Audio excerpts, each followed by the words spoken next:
So, look back at your career. You have your ups and downs. You live the life of an entertainer. That's what it is. You run entertainment. Once you get that bug, it doesn't change. Once you're the screenwriter, you can do this, you can do that, but it's still always in you. That's why I go back on stage still, even though I don't really perform much anymore, except if you guys do a live show, I should perform on it. But I'm just, so what makes you proud about where you are at in your life right now? When you look back at your life, what makes you proud? I'm not proud of where we're at. That's what keeps me going. Seriously. Like, I am not happy.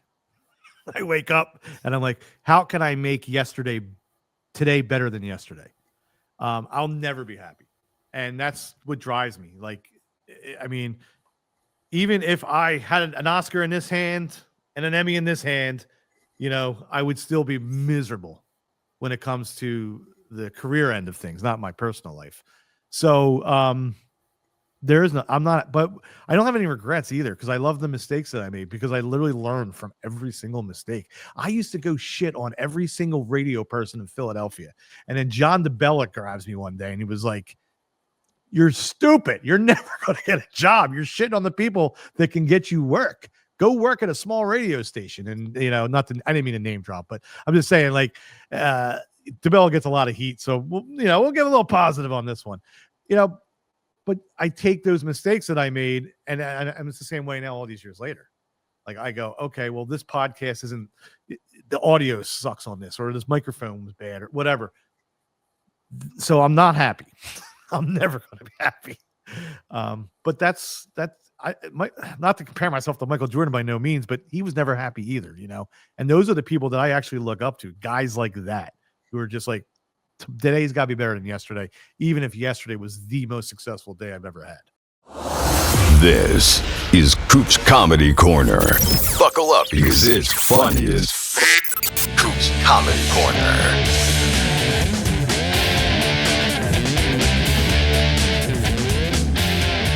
Comedy Corner. I'm your host, Steve Cooper. I'm back. I've been away for a little while, and I got to tell you, I've been doing this show for over a year. It's crazy. It's been a year flies by, and it's produced by Jimmy Korhan from Comedy Train Rek Productions and Broad Street Misery. And I talk to him every week, and I message him on Facebook, but I don't know anything about him. I was thinking about that. I don't know anything about his background. I just know he does great work for the Philly comedy community. He does his t-shirts, he does this, he does that. But I said, you know what? I should have Jimmy on so I can figure out what the hell he does. And so everyone else can know, because you just know him as the producer or the face. But so without further ado, it's Jimmy Korhan. How you doing, Jimmy? Hey, Coop, thanks for having me. I mean, you're right. No one knows anything about me, and I don't do interviews.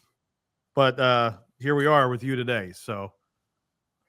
Well, I thought it'd be good. Well, first of all, let's start off. But before we find out more about you, you started Comedy Train Rek. We'll find out at the beginning. But what is, you're a businessman. What is your goal to get across with Comedy Train Rek?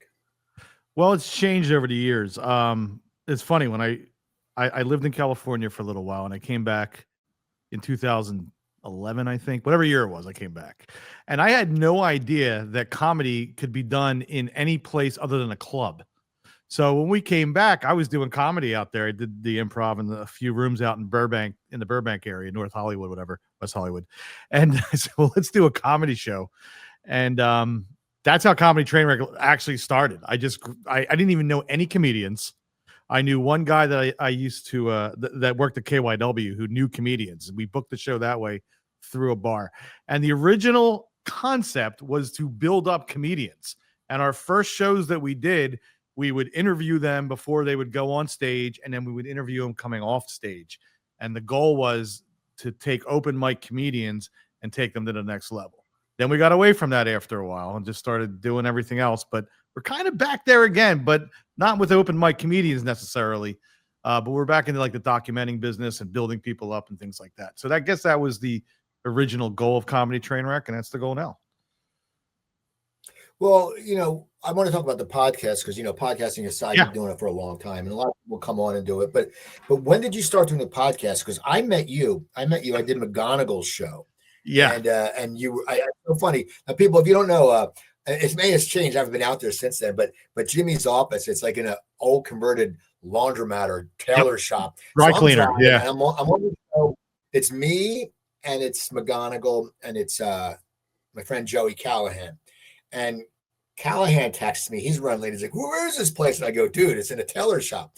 But now, how did you start building the podcast? Because you have a studio, and back then it was new and you had different sets. But when did you decide to start doing podcasts? Was it because everyone else was doing podcasts, or No, is it just something that you thought would be a better venue? I'm going to sound like a blowhard here.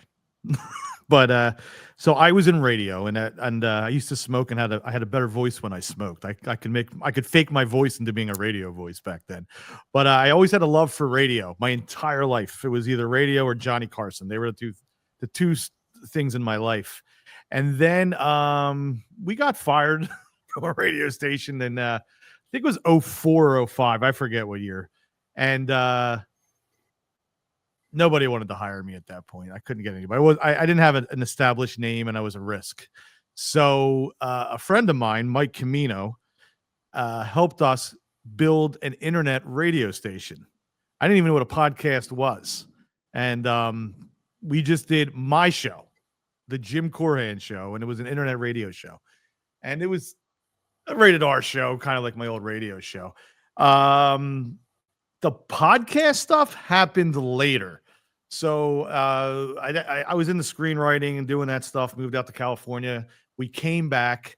We tried the internet show again, didn't work. And then I did 2 attempts at Laughcast. They were an old Delaware County podcast channel. And then we moved in this building on March 1st of COVID, whatever year COVID was. So 2020, I guess.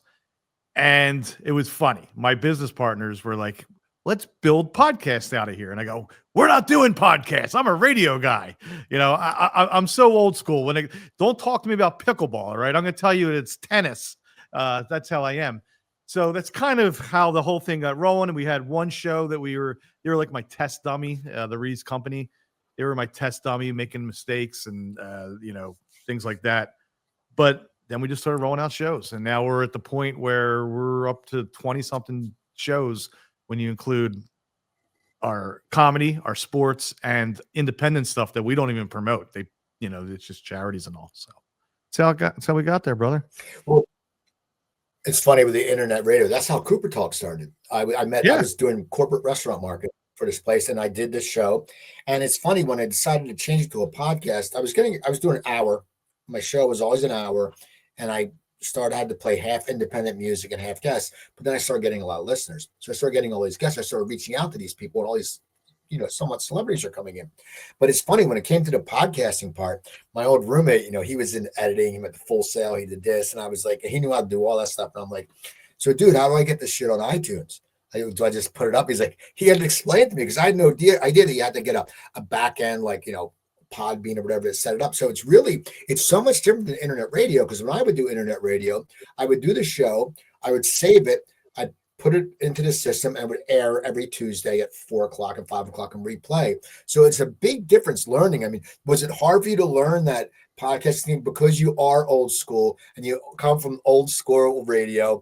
And was it hard for you to learn the whole podcasting type of? I still don't know what I'm doing. Man. I'm not going to lie. It's, it looks like I know what I'm doing. And I of course I do know what I'm doing, but what I mean is there's so much to learn, algorithms and things like that.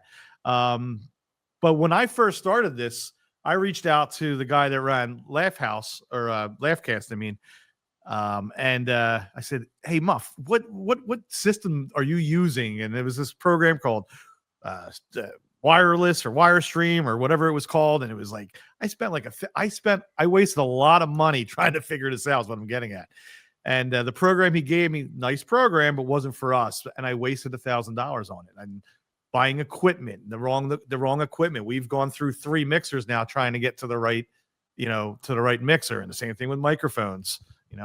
This is my personal mic. I call it the Joe Rogan mic, because I went on his website and was like, what kind of equipment is the top podcast buying so that I can have that? So that's kind of was the process, learning on the fly, because I come from either a radio background where they had a different format of microphones or different kind of style of microphone, or, I do a lot of film stuff. So this whole podcast thing just kind of fell into my lap, and that's where we're at. So no, I didn't know what I was doing, and I half know what I'm doing now, but I feel we're getting better by the day. So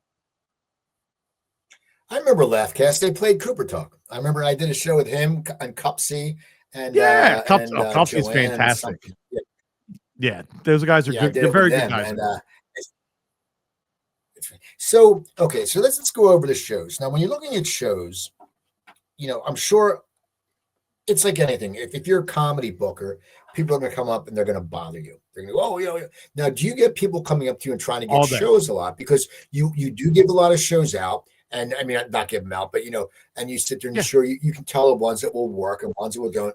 And also in the world of podcasting or anything, people lose interest. I mean, people sit there. It's hard, to book. Like for me, I want to book good guests, and I won't do a show if I don't have a good guest. But a lot of people will get the frustration of not. So you're doing one being tonight. guest, so they won't be dedicated. What's that? I said you're doing one What's that? tonight. You're doing one tonight without a good guest. Oh man, you're no, come on. You're the man behind the scenes. You're the Oz. You're the Wizard of Oz. So do people come up? Do you get a lot of people pitching you like an idea, like sitting there going, okay, so here's what we're gonna do. We're gonna talk about, I'm gonna go to my I'm gonna cut people's hair as I talk. Like, you get the whole bullshit ideas. But I mean, how often do you get pitched, and what is your credential or not your credential? What did the person have to have for you to sit there and invest your time and decide you're going to bring them on? Yeah, I do get all the time. You'd be shocked, and people know that people want to come and work with us. One, because they don't want to do all the dirty work. They just want to go on and do a show. And I understand that. I was the same way. So that's one thing. Seeing a producer that will do whatever they can to get stuff out for you, that's going to bring people to us all the time. But what I look for is you've got to like live and breathe this stuff. Like, you don't have to be like me. You don't have to like sleep in this studio and wake up in the morning and get back to work. But you have to, like, if we put your show out, you need to be promoting your show. You need to have a vision. You need to want to go places. You want to grow. Like, our government name is Innovision. We call ourselves Train Rek, but we're actually Innovision. We want to innovate, and there's a vision. So if I see that you have that, then I'm like, let's work together. And if you don't, you're out. And the other criteria is teamwork. We're all independent folks, but I feel as a group we can grow.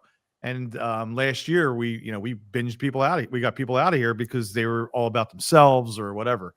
So those are my criteria. If you're willing to work hard, and I don't mean 7 days a week, but work hard, make sure you come in here prepared, and you're ready to promote your show and you want to grow, then I'll work with you.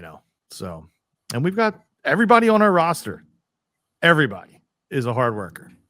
Even if some of them are annoying and they know who they are, not you, Coop. They still work hard, and that's what matters. Now, you fund this business through t-shirts and printing. So tell me about that. How'd you get into that? Because it's so different. I mean, you don't think like screenwriter, radio guy, t-shirts. I mean, so tell me your path into that and how that all incorporates. Well, how many times I've confused screenwriter and screen printer?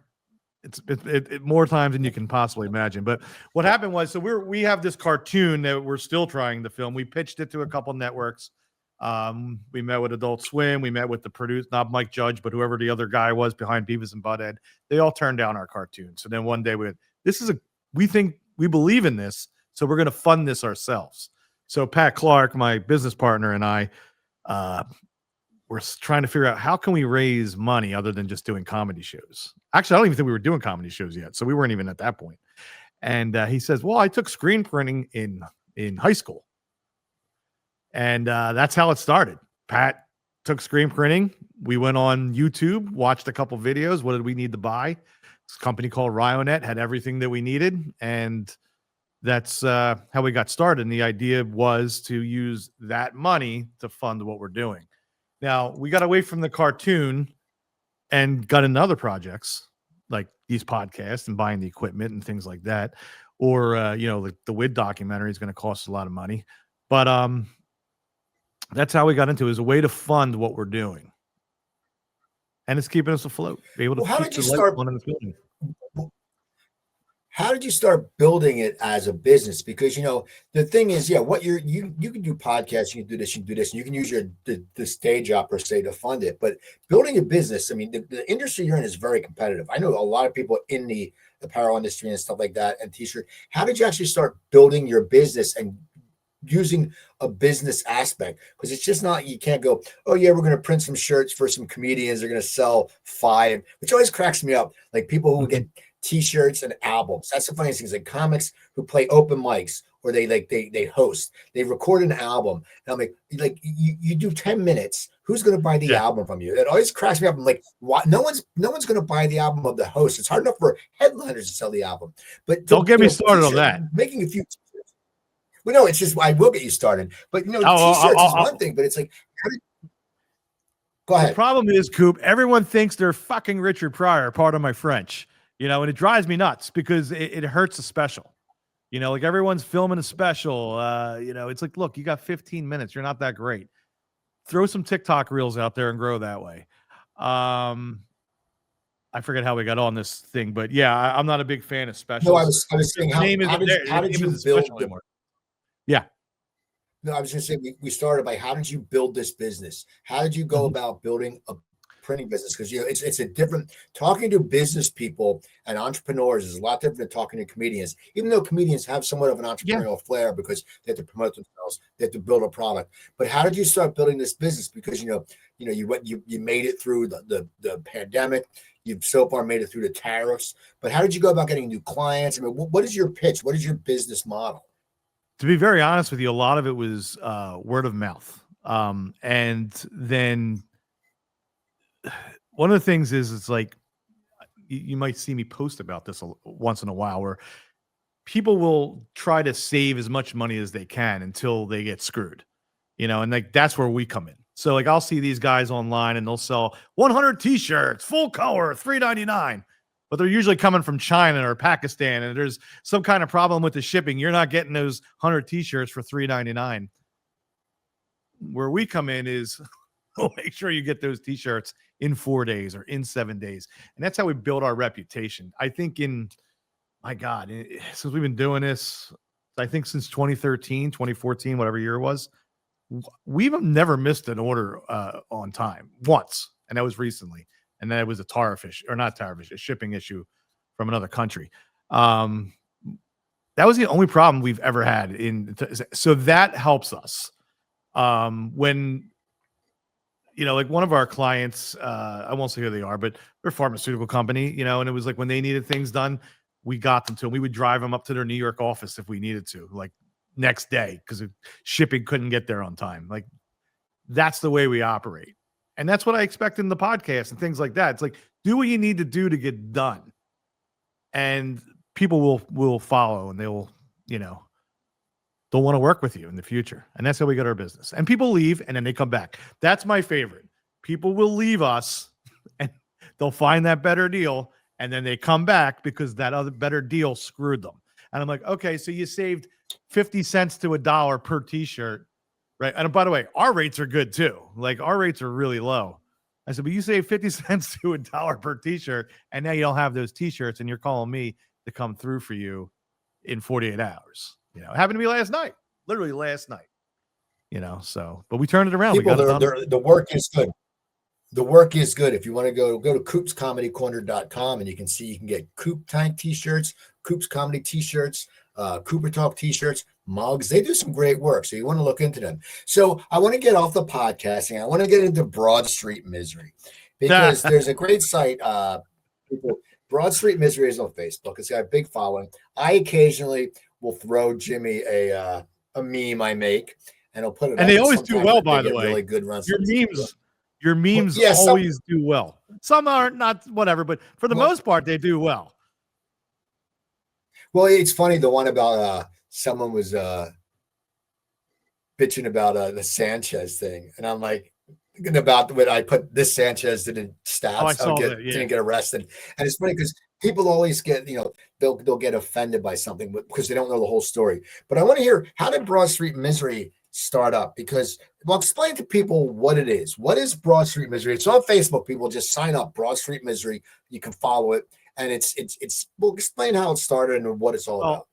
It's a site for the fans from the fans. It was the original concept. And Eugene Clark and I started it like right around 2013. I always had this vision. And by the way, what's happening on Broad Street Misery is not even my vision yet. We're not even up to that yet. So it's just because I'm so busy with everything else. But I used to watch like ESPN, like in 08, 09. I remember like Brett Favre, like, when he was on every day because he was changing teams or showing his dick to somebody, whatever was going on with Favre. And I remember watching all these debate shows. I'm going, these shows suck. ESPN's terrible. I was like, I would love to have my own Philadelphia type style show. And one of the ideas was to have like an Eagles my two friends, Jamie Geyer and Amy Geyer. She's a huge Giants fan and he's a huge Eagles fan. I was always like, man, we should have a show with you two just arguing every week. Like throw a camera in front of you two watching the Eagles Giants game or split screen when the Eagles are playing the Cardinals and the Giants. That kind of got my, the hamster wheel rolling in my head. And then once we got to 2013, I said to Eugene, I go, well, let's just start a Facebook page and then we'll grow the audience and then we'll start putting out our content. I had tons of ideas. I still do. And that's how we got there, and then Eugene left in like 2017, 16. He just, life, we still talk, we're friends, but he just had to move on because of life, wife, kids, all that stuff. So then I was like, well, let me bring on some other admins because no one's going to care about my opinions, just me, otherwise I'll just call it Jim Korhan Sports. So what I wanted to do for that site was make sure that every person had a different personality. I didn't want the same 4 people talking about the same 4 things. So that's what we have. I mean, everyone's different on there. I mean, I got the gremlin who he's like your very poor man's Howard Eskin. Sometimes annoying with the Jalen Hurts stuff, but he does draw folks in with his stuff. Then I got an analytical guy with Coach, and I got a passionate guy that knows everything about sports, like an Eddie Black. So that was kind of the idea. And our vision in 2026 will be to get away from posts and memes, 90% of it, and go 50-50, and have 50% of that stuff and 50% of, say, video content. And I got, we're working on a pilot now for a series that'll Zillacast. We start filming that Saturday, and we got a couple of other ideas that we're working on too. So that's the goal for next year.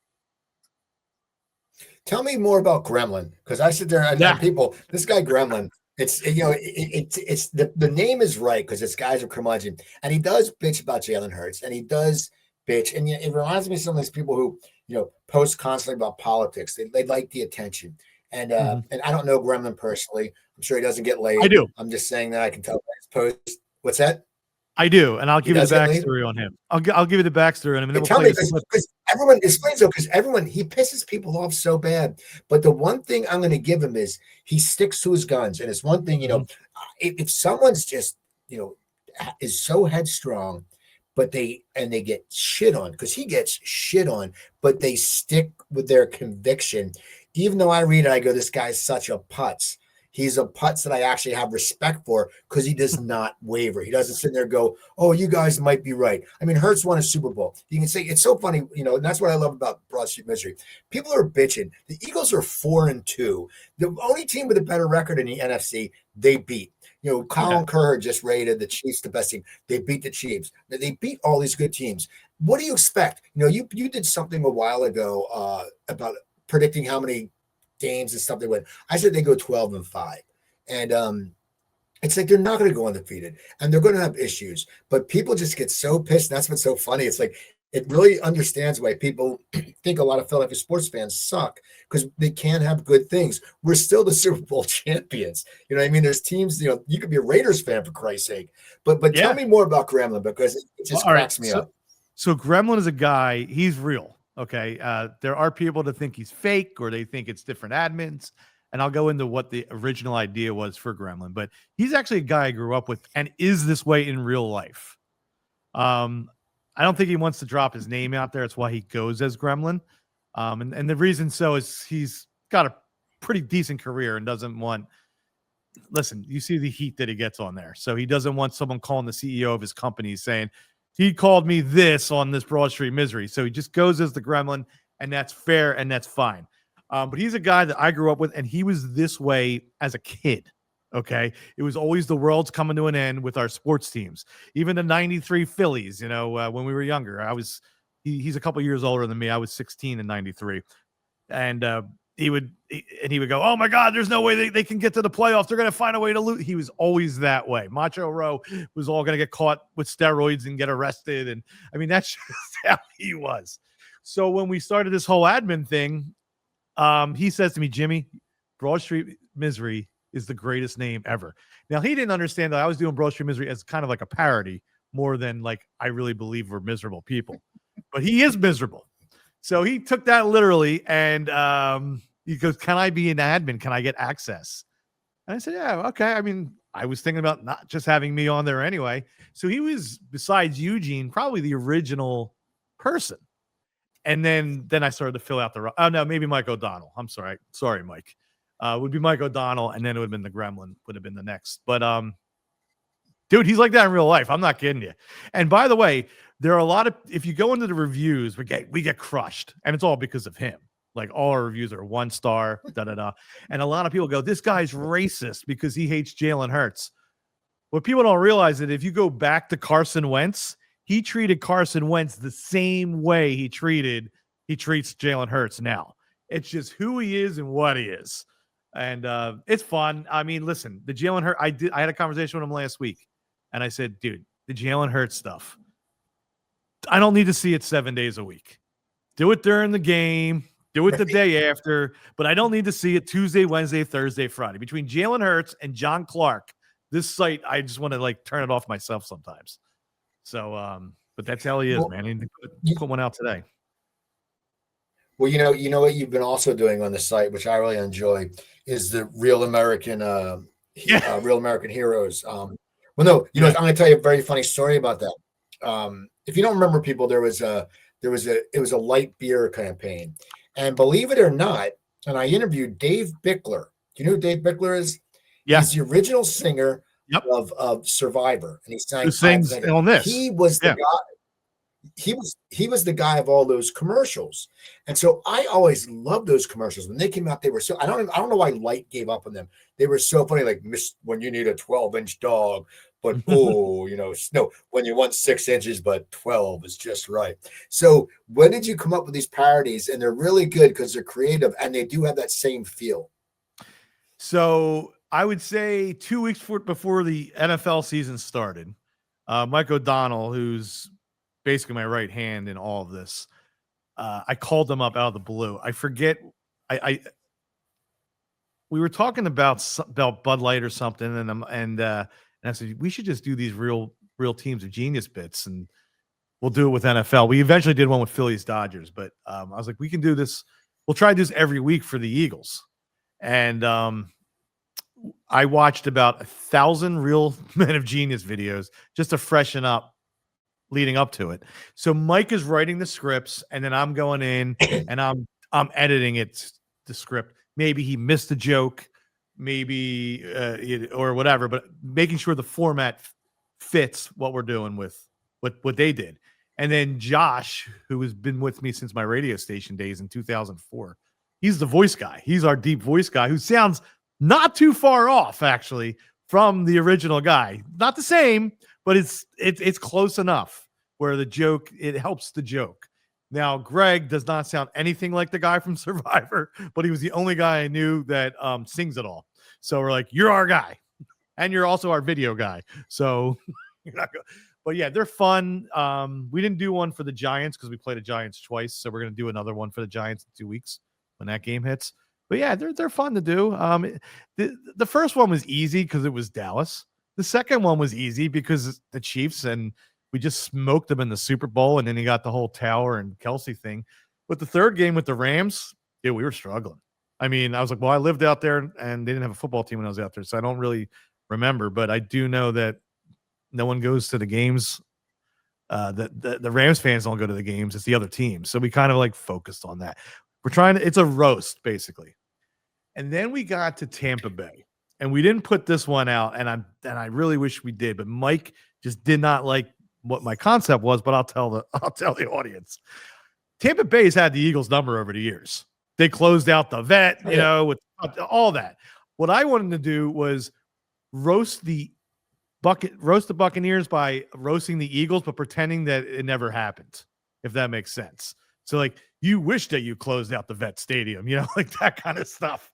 And but Mike didn't want to do it. And I kind of agree with him. We should let this grow, let this establish itself before we kind of call an audible on a bit. So we didn't do anything that week because that's everything that we wrote. But yeah, it's fun, man. I think it'll pick up, and you can do it for any sport at any time. If the Flyers are playing Cindy Crosby, it doesn't matter. If it does, it could be Yankees, Red Sox. It don't have to just stay with the Eagles. So let's get back onto Comedy Train Rek. Tell me, you have a few different projects besides the podcast. Tell me about this dating show, because I'm not sure. I know it's live, but tell me about it's a couple or they're friends, or tell me about, it's called what, Modern Day? What's the show called? Modern Dating WTF, and it's one of my favorite shows that we do. It's hosted by Rosanna Kirchi. Did I butcher your name? She won't watch. We'll be fine. She'll have no time to watch, so we'll be fine. But Rosanna is she owns Be Visionary, which is a singles, I don't want to say dating service, single events. She holds events for singles to meet each other and all. So she came in and did a show with Coleman and Jean as a guest, and her and I said we should do a dating show. And her co-host is a great guy, Mike Diadomenico, and he owns a venue, Midtown Social, out in Berwyn, PA. So I said, well, they wanted to do the show in here originally. I said, no, I want atmosphere. See, the thing with these podcasts, it's fine if Coleman and Jean want to come in here, but I want these shows to look great. And I feel like if you're doing a dating show, it should be in a dating venue. It should not be, say, in this building. I want the vibe to look good. So their show is doing very well on Spotify. It's more of a Spotify type show, Apple, than it's going to be YouTube. It's people listening in their cars, but they got their own audience. The audience is very interactive. It's probably our most interactive live show that we do. And they're doing a great job. And I mean, last night's show was my favorite. We recorded last night. It's been my favorite show so far. So they're getting better every week. Well, what do they do? What's the show about? They just go I didn't go into it, did I? I was just praising them. Okay. Yeah, I'm sorry. No, their show. What they do is they'll come up with different topics for single people. So like last night they did a show on ghosting. Have you ever been ghosted, or have you ever ghosted someone? Like they're trying to relate to the single crowd that, people to go on Tinder or these dating apps. I'll tell you this, man. I've always been a relationship guy my entire life. Even when I was single, I was never really into this, what you would call dating culture. It's a world. I mean, it's a huge cult. It's a multi-billion-dollar industry. And that's basically what their format of their show is. And each episode, they'll come up with a couple themes, and the audience is all single people that can relate to what they're talking about. So you got that going, and now also you just started out the Chica Loca show. What's the Chica Loca show? I know she goes to interviews. Tell me about this, because you had hit me up about possibly doing it one of my events. However, you'll be out of town when that happens. But tell me about the Chica Loca thing. So I've always had a vision, and I actually was going to start this with Wid. Actually, I started with this Positive Philadelphia, actually, where I wanted to have a walking podcast, is what I call it. And we were going to do this one with Positive Philadelphia, and Wid was going to be a co-host with another gentleman who passed away, so that's why that show got canceled. But she approached me about an idea that she had, and I had a similar idea to it, and we just kind of like mashed it together. But the idea is to, again, it's like a documentary style podcast, but again, it's one of those things where I don't want to be in a studio with it. So our first guest was the Legendary Wid. And we just went around Philadelphia with Wid, down South Philly, went to a thrift store, Independence Hall, you name it. The next show we did Rosanna from Be Visionary, who we were just talking about. We went to one of her events. We interviewed her live at the events. The idea for this podcast is we're going to go somewhere and we're going to talk about either your life story from where you're, like Julia Scotti is Sunday. We're going to go to her hometown where she grew up as a kid, and we're going to go to her school. We're going to go to the church. We're going to go to wherever up there. So that it's like a documentary podcast, but we're at these locations that, they're either they grew up at or promoting. And we're gonna do more. And that's why I said to you, I said, Coop, you got this thing that you do with the Small Business Association or whatever it's called over there in South Jersey. This would be great. Come to your event, and we're gonna the first 10 episodes are gonna be our people that work with us, because I want to grow us first. So that's why I got you, and whoever else, listen, some of our folks aren't really interesting people, so they probably won't get an interview. But whoever's got something, Tommy Highland, America's funniest handyman. He's got a handyman business, So we'll go out with him in the trade one day, and but we'll interview him. It won't just be like, here's me hammering something into a wall. Tommy, what got you into this? Da da da. And it's almost like it's going to be an infomercial in a way for some people as well. So maybe in Julia's case or Wid's case, it was like documentary. But people like Rosanna, people like you, if you do it, and people like Tommy, it's almost like infomercial or commercial. Okay, so now another project you have is the thrift, the flea markets. Are they flea markets or these swap meets? What are they? I remember growing up. There used to be the Pennsauken Mart, and it closed. And I remember it was great because you could get like 10 pretzels for $1 inside, and you'd go outside. And I actually got a great white hat at the Berlin Mart last summer. I was walking around. I got it for $5, and it looks great. I was like, wow, $5 for this hat. But what's the one with Wid? Now, people, if you're not familiar with Wid, Wid's been on the show. Wid's a comic who's a prop comic, one of the original prop comics, and he has so much crap. He has storage units, and he's like a thrift miser. But talk about that show, because it's hosted with his buddy, what I call him his John Kensel. It should be like driving Mr. Wid, because John Kensel is the Morgan Freeman to Wid. So I was in the Quakertown Mart 2 years ago, and this place was like 50. It was like 50 years in the past. I was so fascinated by it. As soon as you walk in, there's a giant Donald Trump flag. I don't even think he was running yet, so it might have been even longer than 2 years. I mean, it was just everything. The pizza was like that. It was like cardboard pizza. I mean, this whole place was fascinating. And I called Mike O'Donnell. I go, dude, I got this idea. We need to bring Wid through this Quakertown Mart and just have him just start talking to people. I was like, because I was just fascinated. Like, there's one place I went into, it was like this antique store, but it was like everything was dusty and gross and dirty. And I'm just like, man, if we brought Wid in here, it would be a field day, because Wid's into that junk and all that stuff. So Mike's like, yeah, it's a great idea. So I call Kensel, because as you said, Kensel's basically, represents Wid. And I said, dude, I got this idea for Wid. What do you think? Da, da, da. And then it took us about a year and some change, just because, we're busy with a million projects. And we finally filmed one last year, and I didn't like it. We put it out, and I didn't like it. I didn't like the way it was shot. I didn't like anything about it. So I pulled it.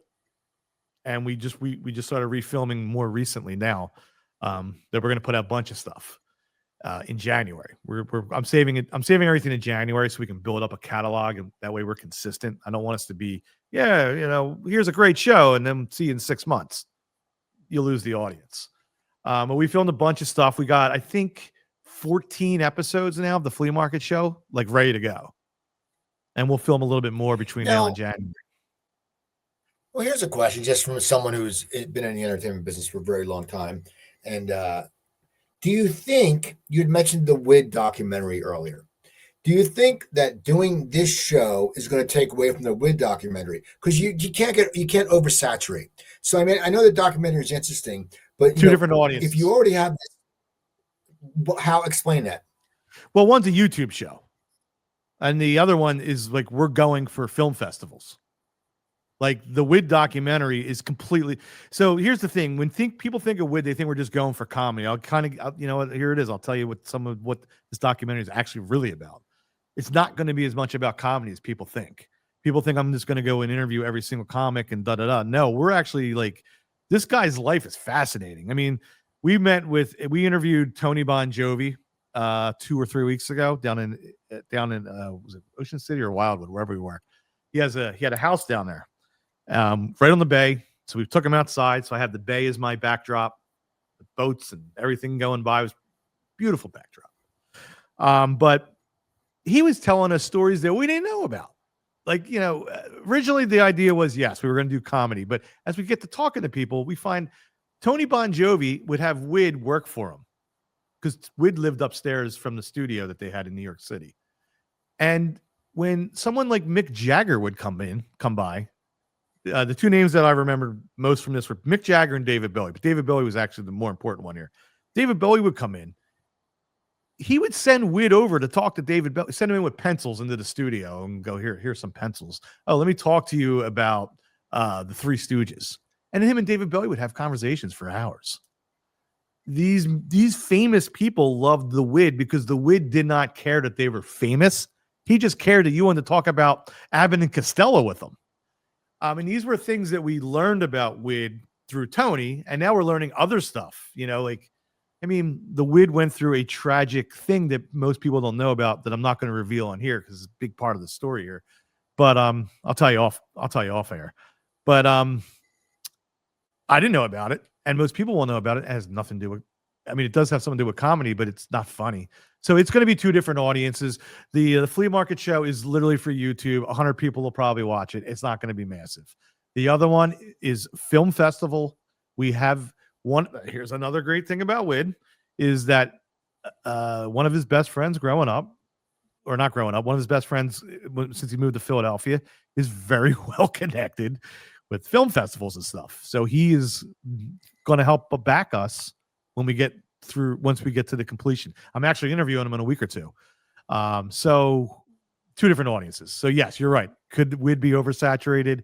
Yes. And it does look like I'm putting all my hands in the basket of a 70-something-year-old man. But the documentary is a whole different animal. Now, I see your post, and now you're thinking of doing a show where people are going to meet and eat dinner together. Yes. Now, I'm going to tell you, the only problem with that is, the funny thing of that is, a long time ago, I had an idea when I was in Burbank. I was going to have people come to my place, and we were just going to eat and drink wine, and I was going to set up when we talk. And like my first one was going to be this guy who tried out for the Dolphins, but now he was a restaurant manager. And my other buddy played drums for a White Lion. Then I was going to just get there was this crazy guy who had a beard who looked like Santa Claus, and he would ride his bike around and he built stuff. And he was a meme. Someone posted a meme on Facebook once. I'm like, that dude was at my house on Thanksgiving, but I was going to do that. It's a good idea, but it's like, how are you? The thing is, the only thing I'm going to say is the one problem you might run into is when you get 4 comedians together. I'm not this way, but a lot of them always try to one up each other. And that's why you notice there'll be a lot of people standing up when they talk because comics stand up. But what is your view for this? So I'll tell you my vision. I'll tell you my vision, and I'll tell you how this thing happened. So the Phillies were down 2-0 last week in the series. And I went on Broad Street misery because I felt the whole time Phillies would win in 5. And I felt they would split at home and then, or no, 4, whatever it was. But I felt the Phillies own the Dodgers in Dodger Stadium. That was my whole thing. Even if they lose the first 2, they'll win 3 and 4, and then I think they'd have the momentum win 5. So they win game 3. And before that game even ended, I put up on the page, hey, Phillies are going to win this series in 5. And of course, everyone shits on me because everyone's negative at that point. But Corey Alexander, who does stuff with us, actually, he has a show tonight at 9:00, an hour after this one. He says, I'll bet you dinner the Phillies don't win this series. So I'll take that bet. Just dinner. I lost the bet. And then I forgot about the bet. And then over the weekend or whatever, he says, hey, are you welching on me? I said, no, but better yet, we're going to have cameras. Like, I'm not just giving you a dinner with me. I was like, I'm busy. I was like, unless you're coming into the studio, that's how you're getting your dinner. And then not that I'm going to film our dinner together, but it got me thinking, like, you know what? there's so many different varieties of people that do stuff with us, not just comedians. Like you pointed out comedians, but Rosanna's not a comedian. She does dating stuff. We got people from Positive Philly that are doing activism stuff.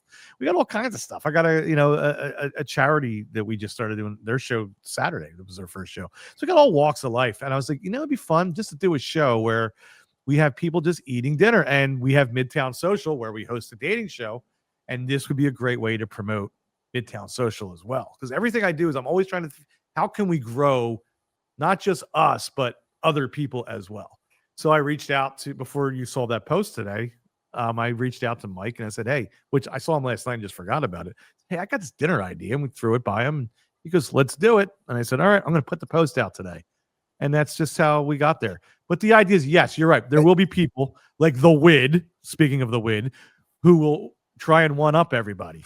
And, people will shit on them in the comments or whatever, The question is, who's paying for the meal? Me. Okay. Train Rek. Because that makes a big thing. Innovision Okay, will, not Train Rek. Train Rek makes no money. We lose money. Innovision will pay. We'll pay for dinner. So no, we're not asking any comedians to pay for dinner. Nothing like that. They can get a couple drinks, whatever we want. If you like pasta, we want you to eat pasta. If you drink soda, we want you to drink soda. We want you to be like how you would if you go to a regular restaurant, and you're just going to converse, and we're just going to have 4 or 5 cameras just rolling the whole time, and we're going to film 3 at a time, so we'll space it out over 2. It'll be a 6 to 8 hour day for us on the crew, but we'll film three out, and we'll put them out monthly, and we'll film them once a quarter. That's the goal. Now, is there any other new podcasts we can look forward to coming up in the near future? I've cut everything off for now. We're not doing anything new because we're very far behind. Like, you have your show. It's like for a month or 2 there, you were like, man, I'm getting clips every day. And then you weren't because things just got so my goal now is like, we just started kind of rolling out some clips. You're getting all your own social medias. Thanks to YouTube now, we can do a Coop's Comedy Corner channel and a Comedy Train Rek channel, and it won't affect you. And hopefully your channel can then grow because we can do a collaboration now. So like this show here will be your first show on your channel, but it will also be shown on Comedy Train Rek's channel, and the views will be combined. So it's like, oh, well, no one's watching me on my new channel because no one knows about it yet. This only has 2, and it makes your show look bad. Well, they're still going to be able to find it on the Train Rek channel. So if, say, the Train Rek channel has 130 and your new channel only has 2 because it's only you and your cousin that are subscribing to it, it'll count the 2 and the 130 as 132, and it'll show it on both channels that way. So now that we can do that, and we can do that with Instagram and all the other socials, my goal for the next 2 months is to not take on any more work and get everyone set up for a strong 2026 by doing all these collaborations and getting all this stuff together. And I think we're going to have a great 2026. We got a great idea in our head. And I would not bet against what we're doing. Everyone, I mean, you're an awesome interviewer. I was just saying to someone, and I'm like, oh, Coop actually asked me to interview. And I was going to have you interview me closer to January. I was going to ask you. And then if you told me no, I said, all right, screw you. I'll go get Corey. But I really was going to have you ask me. But that's because you're a great interviewer. I thought, sorry to interrupt you. Thanks. I thought of you, though, because I'm like, I needed to get a guest. And I believe I have Bob Dubeck coming in next week, who's playing at the Keswick on November 7th. There's a show called Stand Up Jesus. He goes up, I guess, his acts about Jesus. He's a guy, I know he's a playwright. He's a comedian. He got his start. He was on a soap opera years ago, but he does shows like that. I may be having finally Gary Kroger, who's on SNL. But I thought, you might as well get Jimmy because no one really knows anything about you, and they really don't know about you see comedy. You don't know a lot about it. So I figured I'd bring you in, and I figured why not, and it makes it easy. But before we wrap up, I was going to say, go ahead. I always turn down interviews. I don't do interviews. You may see me post a lot of things on Facebook, but there's only 134 people on that Facebook page or whatever the number is. It's not a lot of people. These are people that I know. And that's why I don't care about posting. People say, oh, why you post all this stuff and then you're calling out people? And I'm like, this is because these are 134 family, friends, and people that I work with. So I don't do interviews. I don't want anyone to really back in the day, I did want you to know who I was. That's why I had a radio show with my name on it and all that. But now we created Trainwreck for a reason. Like I want to be Oz. I want to be the guy behind the curtain, and I want everyone else to, succeed. So we succeed if everyone else succeeds, is what I'm getting at. So I don't do interviews, but I am doing it with you because you are a great interviewer. Well, yeah, I know. You can say I've been interviewed by the same guy who interviewed Steven Van Zandt. But I mean, come on. You've come up to the big level. But I got to ask you this before we wrapped up. I asked and because you produce my song, and I do this for Cooper Talk, and I do this for this show, Coop's Comedy Corner. My other people, there's another show called Lawsuits and Lessons. Go subscribe to that. I host it with my friend John Fagerholm. He's an attorney, has an office in San Antonio and LA. I know him. We've had some great entrepreneurs on. We talk about the law. That just premiered. We're out of Mission Matters out of Beverly Hills is producing that show. Go check that show out. We get some good insight. And also go to coopertalk.net. But any of my guests, though, I usually ask. So, look back at your career. You have your ups and downs. You live the life of an entertainer. That's what it is. You run entertainment. Once you get that bug, it doesn't change. Once you're the screenwriter, you can do this, you can do that, but it's still always in you. That's why I go back on stage still, even though I don't really perform much anymore, except if you guys do a live show, I should perform on it. But I'm just, so what makes you proud about where you are at in your life right now? When you look back at your life, what makes you proud? I'm not proud of where we're at. That's what keeps me going. Seriously. Like I am not happy. I wake up and I'm like, how can I make today better than yesterday? I'll never be happy. And that's what drives me. Like, I mean, even if I had an Oscar in this hand and an Emmy in this hand, I would still be miserable when it comes to the career end of things, not my personal life. So, but I don't have any regrets either because I love the mistakes that I made because I literally learned from every single mistake. I used to go shit on every single radio person in Philadelphia. And then John DeBella grabs me one day and he was like, "You're stupid. You're never going to get a job. You're shitting on the people that can get you work. Go work at a small radio station." And, I didn't mean to name drop, but I'm just saying DeBella gets a lot of heat. So, we'll get a little positive on this one, But I take those mistakes that I made, and it's the same way now all these years later. Like I go, okay, well, this podcast the audio sucks on this, or this microphone was bad, or whatever. So I'm not happy. I'm never going to be happy. But that's not to compare myself to Michael Jordan by no means, but he was never happy either, And those are the people that I actually look up to, guys like that, who are just like, today's got to be better than yesterday, even if yesterday was the most successful day I've ever had.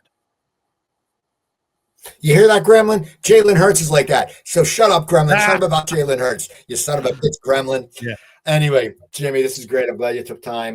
Give the info so people get in touch with you. I know that we're watching on Comedy Train Rek, but give some info where we can find all the shows and all that stuff. Well, we will be January 1st. I'll give you an exclusive if you want. But January 1st, we are going to be launching comedytrainrek.com, which is going to literally be a hub. This has been something I've been working on for over a year. So right now, you can go on our YouTube channel, but you'll be able to go to comedytrainrek.com, and then you'll see Coop. You'll see everything that we do, mediatrainrek.com. And you'll see all the stuff that we do on the sports, on the charities, on the Positive Philly, on the comedy. And it's going to be the way it's set. It's going to be set. It's going to be like a mini. It's going to be like a YouTube, but our hub. And the reason we're doing this is a backup plan in case Coop says something so offensive one day that YouTube takes down our channel. Well, we'll have comedytrainrek.com. So that's going to launch January 1st. You'll be able to find that. Yes, thank you. Media Train Rek. And then Comedy Train Rek is a part of that. So, but for now, our YouTubes, the links will be down below. Comedy Train Rek, Broad Street Misery are our two main ones. And you can buy t-shirts at InnovisionBrands.com funds the entire operation. This microphone, your t-shirt sales. Bought this. Go check that out, people. Go check it out. Also, don't forget Coop's Comedy Corner. Get some Coop swag. The holidays are coming up, man. I'll tell you. My wife looks great in her Coop, the Coop tank top she got. And I have a friend of mine in LA is wearing the Coop tank shirt. And people ask him at Starbucks, what's the Coop tank? and he tells them. So go check that out. Go to Starbucks in coopertalk.net. Toluca Lake. What's that? The No, by the Starbucks Bob's in Big downtown Boy? Burbank. No. If I ever went to coffee in Toluca Lake, I went to Priscilla's, Okay. which is right across the street from Patty's. Yeah, I don't even go to Starbucks. He goes to the one on San I Fernando met and the Palm and Superstar. Burbank. See, Right. I met the Superstar. I used to go to the Toluca, the one that was Toluca Lake, right? The one by Bob's Big Boy there. I think that's Toluca Lake, whatever it is. I met the Superstar Billy Graham, the wrestler there. He became my friend because he was in there every day and I was in there every day. We just kind of got to know each other. Like, it's like, oh, I saw you here yesterday, and then all of a sudden, may he rest in peace. He just passed away. But yeah. Anyway, I'm sorry, I didn't mean to cut you off. So that's fine. So people go check that out and go to coopertalk.net. You can email me at coopertalk.net. And thank you for watching. Please check out all the other shows on Comedy Train Rek. Keep up, see what's going on with Comedy Train Rek. Good stuff's going on. Anyway, I'm Steve Cooper. You guys have a great week, and I'll see you next time. Coop's Comedy Corner.